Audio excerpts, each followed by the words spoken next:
Хүний эрхийн одоо багц хуулиуд орж ирж байгаа нэг, хоёрдугаарт нь болохоор хууль зүйн яамнаас бас санаачлаад хүний эрхийн үндэсний 2-р хөтөлбөр бас одоо батлагдана гэж тооцож байгаа.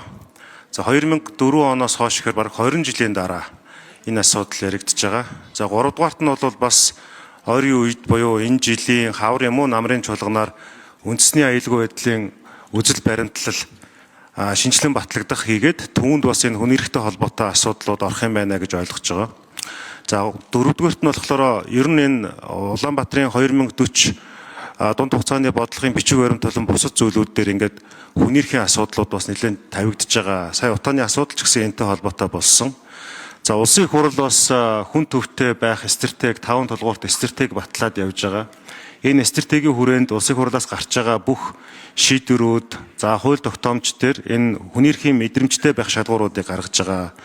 За тэгэхээр энэ одоо өргөн барьж байгаа төсөл дээр ер нь одоо хүний эрхийн нөхцөл байдлыг сайжруулах, за зөрчигдсөн эрхийг сэргээх, за хүний эрхийн одоо үүсэт байгаа нөхцөл байдал дээр ямар хамгаалтууд нэмэгдэж байгаа, энэ тал дээр тодорхой мэдээллүүдийг өгөөч гэж хүсэж байна. За хариулт өгье. Алтан гэрэл сайд. За өнөөдрийн бидний хэлцэж байгаа төсөл бол 2024 онд улсын хурлаас тогтоол гаргаад эрүүг хэн шийдвэрлэх ажиллагаанд хүний эрхийг хангахтай холбоотой чиглэлээр ийм дараах өөрчлөлтүүдийг ер нь хийх гэсэн энэ чиглэлийн дагуу ингээд хийгдэж байгаа өөрчлөлт байгаамаа. За эрүүг хэн шийдвэрлэх ажиллагаа бол өөр онцлогтой. Эрүүг хэн шийдвэрлэх ажиллагааны үе шат болгонд хүний эрхийн асуудал хөндөгдөж идэг. Хүнийг саатуулдаг, баривчилдаг, цагдан хордог, шүүдэг.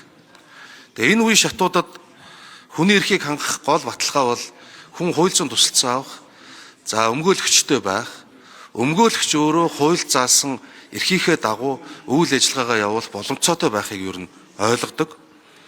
Харамсалтай сүүлийн жилүүдэд бол энэ эрүүг хэн шийдвэрлэх ажиллагаатай холбоотой хүндрэлүүд зөндөө гарч ирсэн. Хүний гэрчээр асууя гэж дуудчихдаг.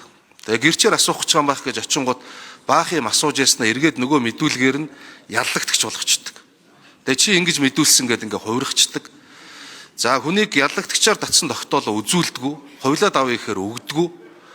Тэр байтугай өөрт холбогдох хэсгийг үзгээд мөрдөн байцаагч нь хоёр талаас нь гараараа дарчаад энэ хэсгийг л үзүүл болиул гэж хэлсэн. Гэх мэтчлэн за тэгээ дээрэс нь өмгөөлөгчийн бол эрүүг хэн шийдвэрлэх ажиллагаанд оролцох өмгөөлөгчийн эрхийн хувьд хязгаарлагдмал байсан. Прокурор буюу улсын яллагч нь хамаагүй илүү эрхтэй байсан зэрэг маш олон эрүүг хэн шийдвэрлэх ажиллагаанд олон жилийн турш хүний эрхийн чиглэлээр яригдж ирсэн, шүүмжилж ирсэн зүйлүүдийг энэ төсөлд оруулсан байгаамаа. Хэдийгээр нэг хуулийн төслөөр бүгдийг шийдвэрлэх болцоогүй ч гэсэн өнгөрсөн жилүүдэд эрүүг хэн шийдвэрлэх тухай батлагдсанаас хойш гарсан энэ процессын үйл ажиллагаатай холбоотой хүний эрхийн зөрчлүүдийн дийлэнх хувийг боломжит хэмжээгээр шийдвэрлэхээр бид нар оруулж ирж байгаа. Энэ төсөл батлагдсанаар эрүүг хэн шийдвэрлэх ажиллагаанд оролцогчийн хүний эрхийн нөхцөл байдал эрс дээшлэнэ гэсэн ийм хүлээлттэй байгаа.